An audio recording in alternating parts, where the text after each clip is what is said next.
Bismillahirrahmanirrahim.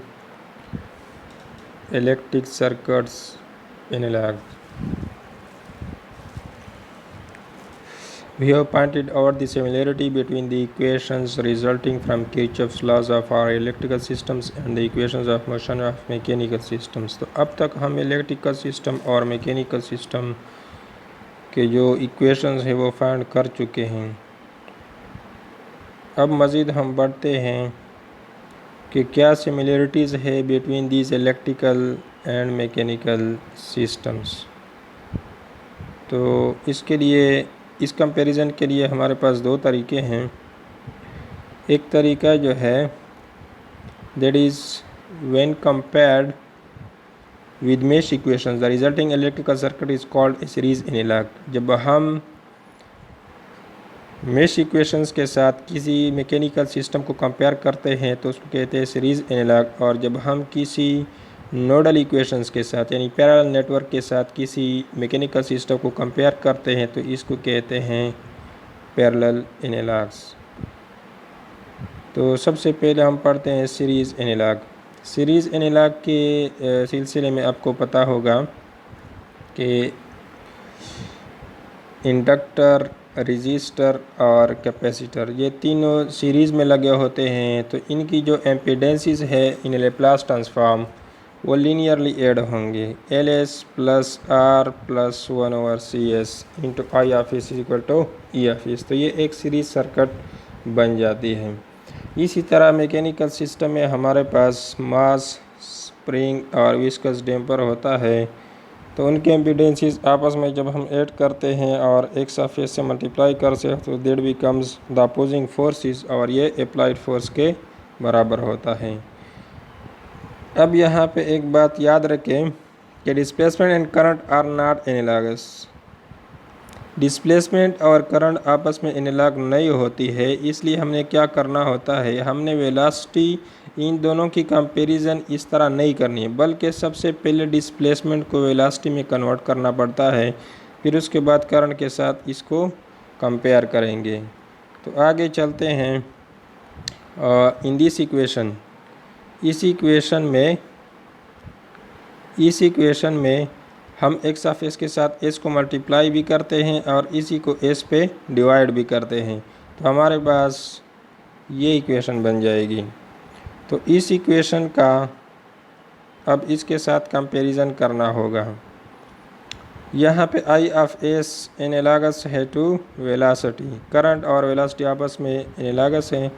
तो बाकी जो है अगर हम बाकी की कंपैरिजन कर लें तो यहाँ इंडक्टर और मास, रेजिस्टेंस और विस्कस फ्रिक्शन और इस तरह कैपेसिटर की जो एम्पीडेंस है वो स्प्रिंग कांस्टेंट के साथ, तो ये एक सीरीज़ एनालॉग बन जाती है जिसको फिगर की सूरत में यहाँ दिखाया गया है ये। और जो ऊपर हमने बयान की यहाँ पे मास इंडक्टर के साथ और विस्कस डैम्पर रेजिस्टर के साथ, spring constant capacitor but 1/k फेरेड्स, जिस तरह यहाँ इन इक्वेशन से मालूम होता है। तो 1/C के बराबर होगा, तो K 1/C के बराबर है, तो C जो है 1/K के बराबर होगा। तो नेक्स्ट चलते हैं। अच्छा, ये एग्ज़ाम्पल है, इसको आप खुद जाके देख लें। एक है हमारे पास पैरेलल एनालॉग। तो पैरेलल एनालॉग में ये होगा कि रेजिस्टर, कैपेसिटर और इंडक्टर ये तीनों पैरेलल में कनेक्ट होंगे। और पैरेलल में हमें पता है कि 1/, जो एम्पीडेंस होता है 1/, equivalent impedance of the circuit ZE, that is 1/, impedance of the resistor, 1/, impedance of the inductor, 1/, impedance of the capacitor. तो उनसे हमारे पास ये इक्वेशन आ जाती है। अब जब हम वोल्टेज को एम्पीडेंस पे डिवाइड करते हैं तो उसका रिज़ल्ट क्या होता है, करंट। अब इसको आगे जाके कंपेयर करते हैं इस सिस्टम के साथ। जब इस सिस्टम के साथ हम इनको कंपेयर करेंगे तो जैसा कि आपको मालूम है यहाँ पे मास जो है कैपेसिटर के साथ इसकी रिफ्लेक्शन होगी। अच्छा, ये बात याद रखें कि पैरेलल सर्किट में हमारे पास करंट डिवाइड होते हैं इनटू एट डिफरेंट नोड्स और वोल्टेज जो होती है वो कांस्टेंट होते हैं क्रॉस ईच एलिमेंट। तो यहाँ पे वेलोसिटी की हम कंपैरिजन कर रहे हैं वोल्टेज के साथ। पैरेलल एनालॉग में हम वेलोसिटी की वोल्टेज के साथ कंपैरिजन करते हैं और फोर्स की करंट के साथ करते हैं, जबकि सीरीज़ एनालॉग में वेलोसिटी की कंपैरिजन करंट से करते हैं और फोर्स की वोल्टेज के साथ करते हैं। तो यहाँ पे अगर यहाँ पे सी एस +1 एल एस, तो अगर हम इलेक्ट्रिकल ये इसको अगर हम देखें ये M S plus F E, इसी इक्वेशन के साथ अगर उसकी कंपैरिजन कर दें तो एम एस किसके एनालॉगस आएगा, सी एस का। तो मतलब ये है कि मास कैपेसिटर के साथ एनालॉग है और इस तरह एफ ई रजिस्टर के साथ और के जो है इंडक्टर के साथ। तो हमारे पास ये एनालॉजीज आ जाएंगे in case of parallel analog. तो इसी को जाकर यहाँ पे एग्जांपल में भी किया है, इसके ऊपर प्रैक्टिस करनी है। नेक्स्ट चलते हैं नॉन लीनियरिटीज़ या लीनियराइजेशन की तरफ। सो नॉन लीनियरिटीज़ का मतलब ये होता है कि लीनियर बिहेवियर ना हो सिस्टम का। लीनियरली अगर हम इनपुट अप्लाई करते जाए तो सिस्टम का बिहेवियर लीनियर ना हो, वो कोई कर्व या फॉर एग्ज़ाम्पल यहाँ पे अगर हम एम्पलीफायर का केस देख लें, यहाँ पे एम्पलीफायर का केस, तो इनपुट हम दे रहे हैं, इस इनपुट का यहाँ तक जो कर्व है वो लीनियर है, फिर इसके बाद इसकी बिहेवियर चेंज हो जाती है। So this become the non linearity, इसके अंदर नॉन लीनियरिटी आ जाती है। इसी तरह मोटर का अगर हम डेड जोन देख लें तो ये जगह यहाँ तक हम वोल्टेज अप्लाई करते हैं लेकिन मोटर की जो स्पीड होती है वो ज़ीरो होती है। तो यहाँ तक मोटर का डेड जोन होता है, इनपुट अप्लाई हो रहा है लेकिन आउटपुट ज़ीरो है। So this is non linear behaviour. इसी तरह गियर का सिस्टम हमने पढ़ा था, वहाँ पे बैकलैश थी। इनपुट पे हम रोटेट कर रहे हैं पुली को, शाफ्ट को, लेकिन आउटपुट का जो शाफ्ट होता है वो रोटेट नहीं हो रहा। तो उसके अंदर जो थोड़ी सी मामूली सी स्मॉल रोटेशन होती है इनपुट पे, जबकि आउटपुट पे कोई रिस्पांस नहीं आ रहा, दैट इज़ बैकलैश, और वो भी एक नॉन लीनियरिटी है सिस्टम के अंदर। तो इन नॉन लीनियरिटीज़ को हमने हटाना है और सिस्टम को लीनियर बनाना है। तो सबसे पहले लीनियर सिस्टम की क्या डिफिनीशन होगी, this is the definition. A linear system possesses two properties superposition and homogeneity. अब सुपरपोजिशन क्या है? सुपरपोजिशन ये है कि अगर हमारे पास एक इनपुट है R1 तो उसका आउटपुट होगा C1। इस तरह का हमारे पास दूसरा इनपुट है R2 तो उसका आउटपुट होगा C2। अब हम क्या करते हैं कि दोनों इनपुट को आपस में ऐड करते हैं और उसका कंबाइंड इफेक्ट देखते हैं इस सिस्टम के ऊपर। तो उसका जो कंबाइंड इफेक्ट होगा, अगर दोनों आउटपुट के सम के बराबर रहा, so that becomes the superposition. तो ये सुपरपोजिशन ये फुलफ़िल कर रहा है। तो यहाँ पे एग्जांपल देखते हैं। हमारे पास एक सिस्टम है f(x) = 0.5x। तो x हमारे पास इनपुट है और f(x) इसका आउटपुट है। सबसे पहले हम अप्लाई करते हैं इनपुट पे 1। जब हम x 1 पुट करते हैं तो 0.5 मल्टीप्लाई बाई 1 से क्या आएगा, 1/2, यानी 0.5 वैल्यू आ जाएगी।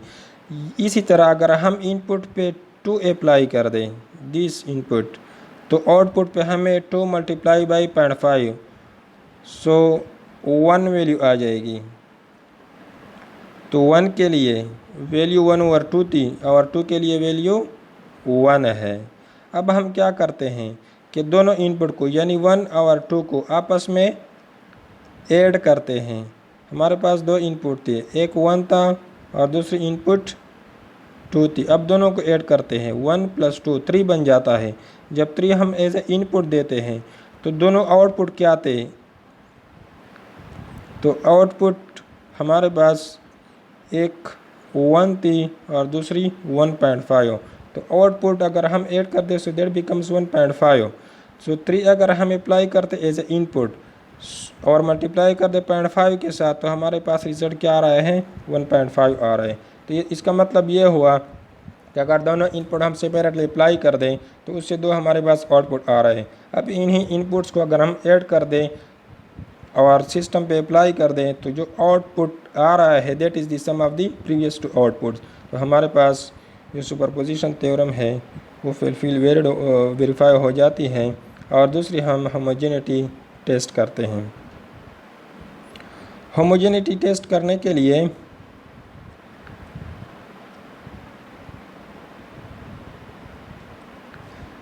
ये the property of homogeneity describes the response of the system to multiplication of the input by scalar. Input को हम स्केलर से, फॉर एग्जांपल हमारे पास एक इनपुट है R1 जिसका आउटपुट है C1। अब हम क्या करते हैं, इस इनपुट को A से मल्टीप्लाई करते हैं। अगर आउटपुट पे हमारे पास A इंटू प्रीवियस आउटपुट आ रही है सो that is the homogeneity property. अब हम इस एग्जांपल के ऊपर इसी को अप्लाई करते हैं। यहाँ पर to test the property of homogeneity assume in input of 2, input हम 2 अप्लाई करते हैं। सो 2 को अगर हम 0.5 से मल्टीप्लाई कर दें दैट बिकम्स 1, तो हमारे पास आउटपुट 1 हो जाती है। अब हम क्या करते हैं कि इनपुट को 2 से मल्टीप्लाई करते हैं। जब इनपुट हमारे पास 2 थी, 2 से मल्टीप्लाई करते हैं तो हमारे पास 4 बन जाएगी। अब इनपुट पे 4 आएगी, आउटपुट क्या थी, 1 थी। अब 4 को जब 0.5 से मल्टीप्लाई करेंगे तो उससे हमारे पास 2 आएगी। अब 2 और 1 आपस में मल्टीप्लाई करेंगे तो 2 आएगी। तो इसका मतलब ये हुआ कि यहाँ पर होमोजेनिटी प्रॉपर्टी भी वैलिड है। So that system becomes linear, जिसमें हमारे पास दोनों प्रॉपर्टीज़ एग्जिस्ट करती हों, सुपरपोजिशन और होमोजेनिटी। तो यहाँ पे नॉन लीनियरिटीज़ की ये फिज़िकल एग्जांपल्स थे, फिज़िकल सिस्टम के एग्जांपल। यहाँ एम्पलीफायर जब सैचुरेशन में चला जाता है तो दैट बिकम्स नॉन लीनियर। इस तरह मोटर का जो डेड जोन होता है वो भी नॉन लीनियर है, और इसी तरह बैकलैशिंग गियर्स भी एक नॉन लीनियर सिस्टम होता है। अब अगर हमारे पास किसी इक्वेशन के अंदर कोई कंपोनेंट हो जो कि नॉन लीनियर हो तो उसको हमने लीनियराइज करना है। सो लीनियराइजेशन के लिए हमारे पास चंद प्रोसेस हैं। सबसे पहले ये है कि recognize the non linear component. किसी इक्वेशन, किसी एक्सप्रेशन के अंदर नॉन लीनियर कंपोनेंट को रिकॉग्नाइज करना है, पहचानना है। फिर उसके बाद नॉन लीनियर डिफरेंशियल इक्वेशन लिखना है। फिर उसके बाद जो नॉन लीनियर पार्ट होता है उसको लीनियराइज करना है for small signal inputs, means के बहुत small values of the input के लिए इसको हमने लीनियराइज करना है। मतलब ये कि जिस पॉइंट के ऊपर ये ऑपरेट होता है बिल्कुल उसी पॉइंट के ऊपर मामूली सा इनपुट में स्मॉल चेंज आएगी तो उसी स्मॉल चेंज के लिए हमने इसको लीनियराइज करना है। फिर लास्ट में take the Laplace transform of the linearise differential equation. तो जब कंप्लीट इक्वेशन लीनियर बन जाएगी तो उसके बाद हमने लेप्लास ट्रांसफॉर्म लेनी है। अब यहाँ पे एक एग्जांपल दिखाया गया है। ये एक सिस्टम है, ये कोई एक्सिस है, फॉर एग्जांपल ये वोल्टेज है और ये इस तरह स्पीड है, और ये एक चीज़ इसकी एक्चुअल कर्व है ये। अब ये सिस्टम है ये जो ऑपरेट होता है पॉइंट ए के ऊपर, पॉइंट ए के ऊपर ये ऑपरेट, फॉर एग्जांपल ये 1800 RPM के ऊपर चलता है ये सिस्टम, ये मोटर। फ़ैन वगैरह जो भी है। तो बाकी जो 1000 RPM है, 900 RPM है, 800 RPM है, उसको हम छोड़ते हैं। 1800 RPM के ऊपर हम इसको ऑपरेट करते हैं, तो इसी के ऊपर हमने इसको जाके लीनियराइज करना है। तो जिस पॉइंट के ऊपर हम लीनियराइज करते हैं उसको पॉइंट बोलते हैं, लेट सपोज x0, और इसका जो रिस्पेक्टिव आउटपुट होगा that would B f of x0। अब हम क्या करते हैं कि मामूली सा यहाँ पर मामूली सा इस पॉइंट से हट के और इसी तरह यहाँ, तो इसी रेंज के अंदर, बहुत स्मॉल रेंज के अंदर हमने इसको लीनियराइज करना है। तो x0 से मामूली सा फासले के ऊपर चलते हैं, so that would become sigma of x, यानी x के अंदर कोई स्मॉल चेंज जिसको हम ये बोलते हैं सिग्मा ऑफ x, और इसका जो रिज़ल्ट होगा आउटपुट पे वो sigma into F of x होगा। तो आउटपुट में जो चेंज थी हमारे पास एफ ऑफ x0 थी, चला गया एफ ऑफ x के ऊपर, so that would be the change, ये आउटपुट के अंदर चेंज होगी for given change in the input. Given change in the input क्या थी, x0 के ऊपर थी, हम इसको चेक करते हैं x के ऊपर। ये पॉइंट दूर दिखाया गया है देखने में आसानी के लिए, असल में ये बहुत ही नज़दीक है, एक के बहुत ही करीब है। So what is the formula? Formula ये है कि change in the output is equal to, अब हम एक स्ट्रेट लाइन बनाते हैं। तो स्ट्रेट लाइन बनाने के लिए हमारे पास स्ट्रेट लाइन की इक्वेशन ये होगी, so that is given change in the output is equal to slope of the line, ये लाइन का स्लोप है which is ma, and this is change, और इसके साथ एक कांस्टेंट भी ऐड करते हैं, लेकिन चूंकि हमने इसको कंसीडर किया है कि ये सेंटर में से गुजर रही है तो इसलिए वो 0 है, जिसको हम y इंटरसेप्ट बोलते हैं। तो यहाँ पे this is the equation for a straight line, ma represent the slope of the tangent line जो इस पॉइंट को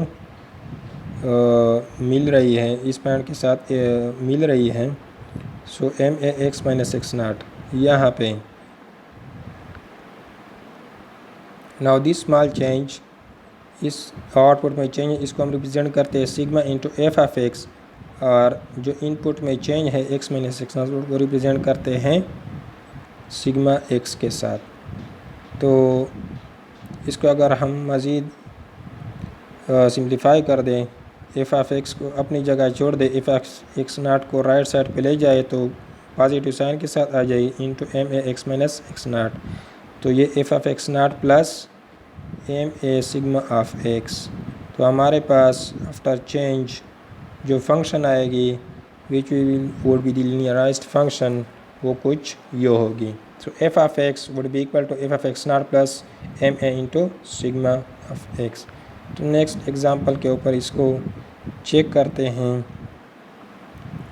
अच्छा, लीनियराइज दिस, चूँकि हमें पता है कि कोसाइन फंक्शन एक नॉन लीनियर फंक्शन है, इसको हमने लीनियराइज करना है। तो लीनियराइजेशन के लिए हमें पता था कि किसी एक ख़ास पॉइंट के ऊपर हमने सिस्टम को, जो कि ये है, किसी ख़ास एक पॉइंट के ऊपर हमने इसको लीनियराइज करना है जिस पॉइंट के ऊपर इसकी ऑपरेशन हो। फॉर एग्ज़ाम्पल मोटर की मिसाल हमने ली थी कि 1800 RPM के ऊपर हम इसको चलाते हैं, तो लीनियराइजेशन स्पीड क्या होगी, 1800 RPM। अच्छा, तो F of x is equal to 5 cos of x about x is equal to π/2। तो 90 डिग्री के ऊपर हमने इस फंक्शन को जाके लीनियराइज करना है। तो लीनियराइजेशन के लिए हमारे पास ये फार्मूला है,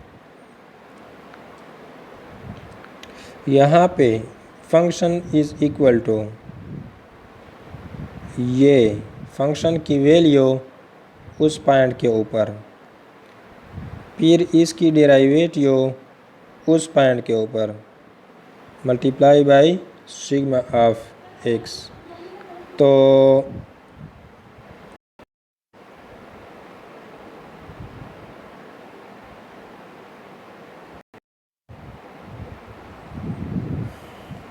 तो वैल्यूज़ पुट करने के बाद 5 cos पाई बाई 2 वो 0 के बराबर है, इसकी वैल्यू एट एक्स नाट वो 0 आ गई।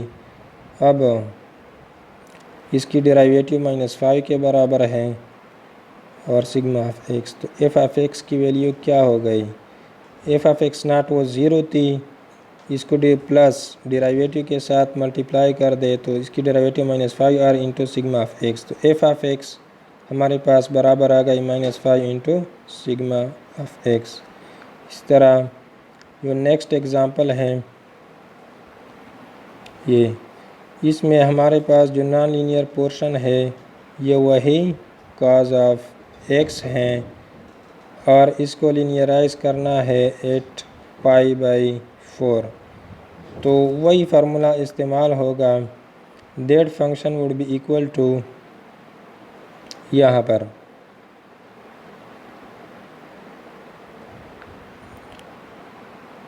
सो एफ ऑफ एक्स जिसको हम लीनियराइज फंक्शन बोलते हैं, that would be equal to cos pi by 4 F of X naught, और ये इसकी डेरिवेटिव है, cos पाई बाई 4 की derivative minus sine pi by 4 है और इसी को हमने मल्टीप्लाई किया है सिग्मा ऑफ एक्स के साथ, तो cos पाई बाई 4 √2/2 और minus sine pi by 4 minus √2/2 और सिग्मा ऑफ एक्स, तो यही वैल्यू पुट करना है इसी इक्वेशन के अंदर, यहाँ पर इस इक्वेशन के अंदर ये वैल्यू पुट करनी है।